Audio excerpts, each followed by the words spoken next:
Hey, what's up, everyone? Thank you so much for tapping on this YouTube video. Just so you know, this is a smaller segment found within a larger long-form podcast that I release monthly called Another Christian Podcast. If this is the kind of content that you find interesting, if you want to see more from me specifically, there's a couple things I need from you. Number 1, like. Number 2, comments. Just let me know your favorite part. Let me know if you want to see more. Let me know if you like the guest. Number 3, share. Share with your dog, your grandma, your mom. I don't care. Just get this thing out there. And number 4, be sure to subscribe. If you haven't already, subscribing is one of the best ways that you can help me as a creator grow and help make more content like this. All right. Thanks so much. We'll see you in the video. Peace.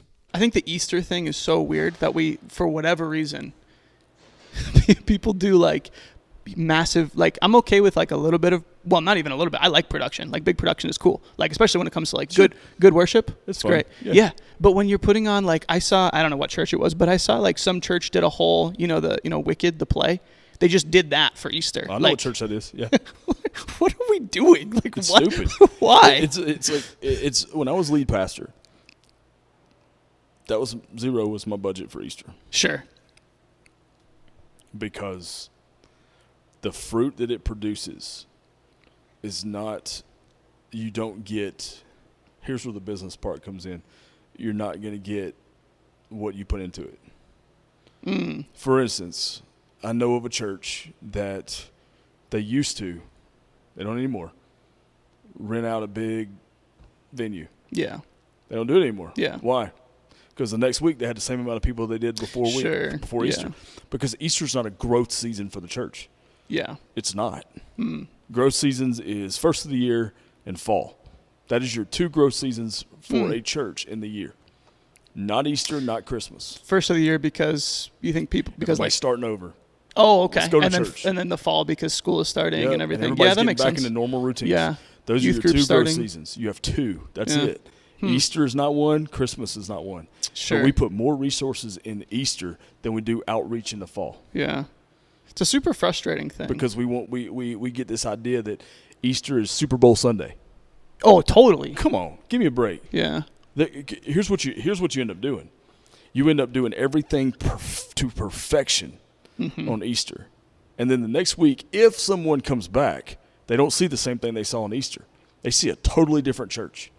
Well, and like when it comes to like the putting on a big production thing, like fine, whatever. I don't necessarily think it's sinful. I just think it's kind of cringe. Like, who is this for? And again, like when somebody comes back to church the next week, like, okay, I thought we were having fun here. There's some guy teaching a message, like, which I think, and that's the other thing too. On the other side of the coin, I think unbelievers who are coming to church on Easter for the first time, non-believers who are coming to church, I think they're actually looking for the church model. Like it's funny. And then for whatever reason, we feel obligated to make it this crazy party. And again, like I'm not against production. I'm not even against, putting money into Easter, but I think it's just stupid and kind of cringe inducing when you're doing this whole show with like giving them something they're not going to see the next week. Exactly. Yeah. It's a false reality. They still know what church they visited.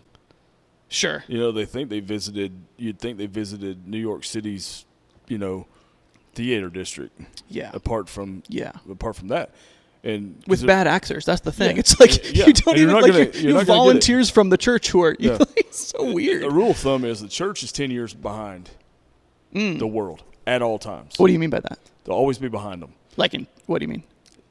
The church don't have the money the world has to do production. So I couldn't build a church that Hollywood could build. Yeah. Sure. See what I'm saying? Sure. Yeah. So what you have to do is ask these people like the church you're talking about, which I know what church it is. I don't actually know what it is. I just saw it on Instagram, like a couple videos and stuff. Yeah. Ask that church if they spent as much time in prayer as they did production.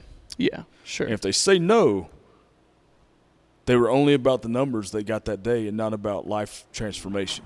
Hey, thank you again so much for watching. If you enjoyed this video, be sure to do a couple things for me. Like, comment your favorite part, share it, and if you're willing to, subscribe. Those are the 4 things that you can do for me to help you see more content just like this. Just a reminder, this is a smaller conversation found within a larger context in the long-form podcast that I release every single month. So be sure to stick around. Go and check out the original video if you want to know all of the context in our conversation, or if you want to just see the podcast episode in chunks, Stay tuned weekly. I'm releasing videos as often as I can of the podcast in segments. Thanks again for watching. We'll see you next time.